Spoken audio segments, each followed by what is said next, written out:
The Christian Horner saga doesn't seem to end, and while the team is called for everything to calm down and to focus on winning everything they can in the remainder of the 2024 season, Verstappen might not want to calm down, now that the situation is turned against the will of him and Helmut Marko. Although Marko has saved his role in Red Bull, so did Christian Horner, but recent reports say that while he's been stating no individual is higher than the team, he has been making progress towards acquiring bigger authority in the team and believing he's standing alone behind all of the success of Red Bull. So with this in question, will Verstappen prove to Horner that the team is vulnerable without him driving, and more importantly, how will things unfold for both sides? Obviously, Christian Horner has been making statements that the team is what matters the most, and that regardless of Verstappen's feelings, there's nothing he can do in order to stop him from leaving. But now, according to the latest reports, it seems like Horner has called Verstappen's bluff mostly because he believes that he is the one who is in charge of the team, hence the try to dethrone Helmut Marko from his position as the brand's special advisor. But in order for him to do so, he needs more influence on the Austrian side of the team, one that is more keen to keep things warmer with the Verstappen clan as well as Helmut Marko. And while Horner is backed by the Thai-based side led by Newey,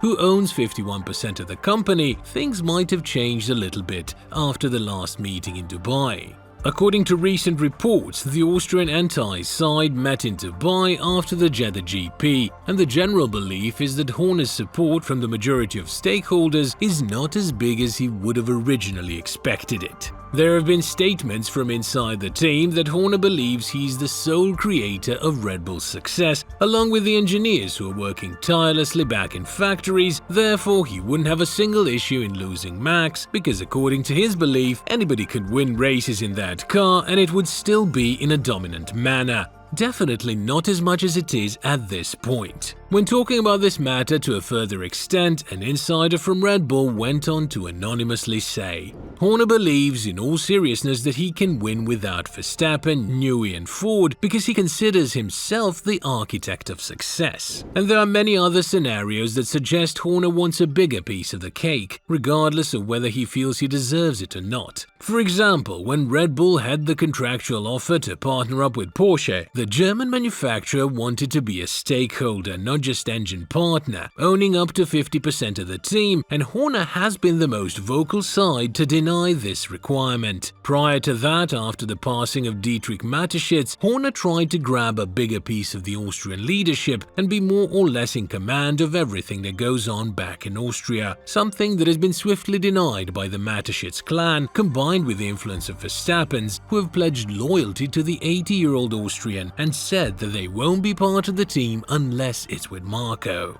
Yes, Horner stands behind Red Bull in all the ways possible, being there from day one in 2005 and winning 13 combined championships, but neglecting everything that Newey has done for the team, as well as Marko's scouting input in bringing drivers like Verstappen, Vettel and Ricciardo to the team is definitely an offensive statement to make regarding your position in the team. Be that as it may, there is an uprising in Red Bull, and the situation won't calm down until one of the two sides gets revoked, and in this matter, that might be Christian Horner. Many have laughed at Jos Verstappen when he said that Horner is the one playing the victim, when he's in fact the main toxic centerpiece in the team. And now after these latest statements, we could understand a bit as to what the father of the three-time world champion was hinting at. The situation is clear. Horner is a very powerful and important piece of Red Bull, and he understands that more than anybody else. But he has clashed with a driver who is literally able to drive while anything is being thrown at him, which is why the rumors of him leaving for Mercedes, further fueled up by the meetings that Wolff had with Jos Verstappen, are not the ones we should be turning a blind eye to.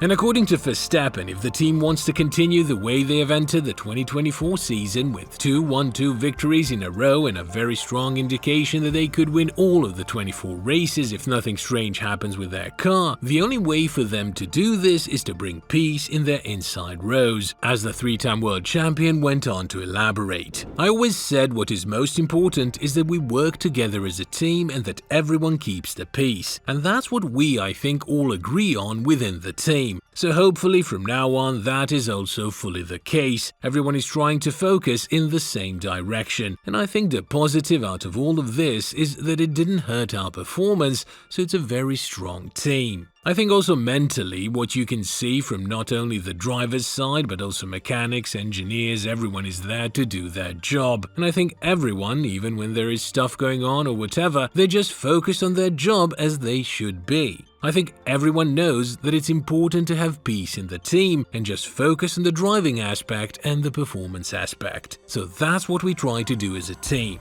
This is massively important because it's Christian Horner who is allegedly bringing all the negativity in the team according to Jos Verstappen, and while he remains at the leadership of Red Bull, nothing much will change and the situation will continue to deteriorate. Yes, everybody is calling for the situation to calm down, but it seems like there is only one viable scenario in which all sides will be satisfied, and that is Horner being dismissed from Red Bull, something that has been reported in the past couple of days due to the possibility of the female employee filing an appeal against Christian Horner. Allegedly, the accusatory side in this matter that has been suspended by Red Bull has changed their lawyers and will pursue further action against the Brit, something that could yet again derail him from the smooth path that he and the team are so much focused to follow. And this further goes to fuel the purpose of Jos. As long as Horner is the team principal of Red Bull, it seems like there won't be any common ground found between both sides, and it could end with either one of the sides looking for another way in their careers.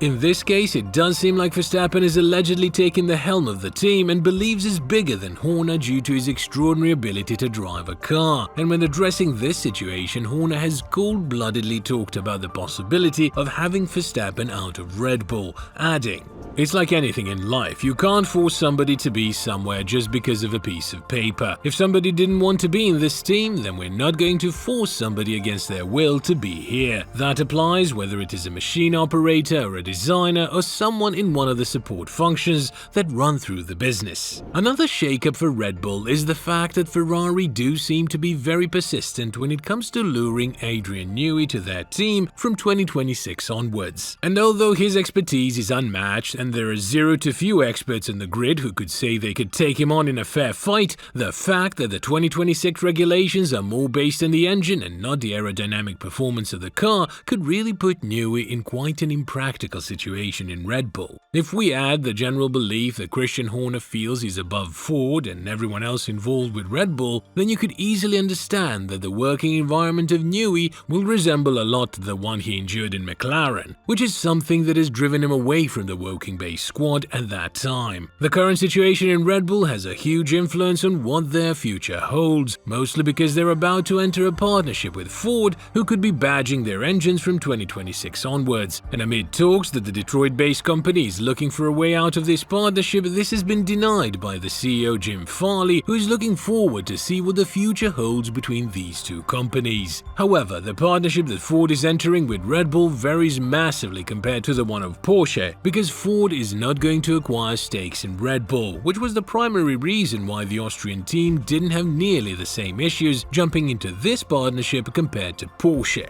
With all this in mind, there seems to be a lot of unrest in Red Bull, and the fact that Horner tried to get rid of Marko way before the scandals have emerged goes to show that until the internal politics in Red Bull is fixed, we should be expecting a lot of talks and a lot of rumors about Verstappen's clan and Marko leaving for another team, or Red Bull deciding to move on from Horner because paradoxically to what he has been saying, he might have tried to be the man above the team. Do you think that Horner is gone for good? Let us know in the comments below.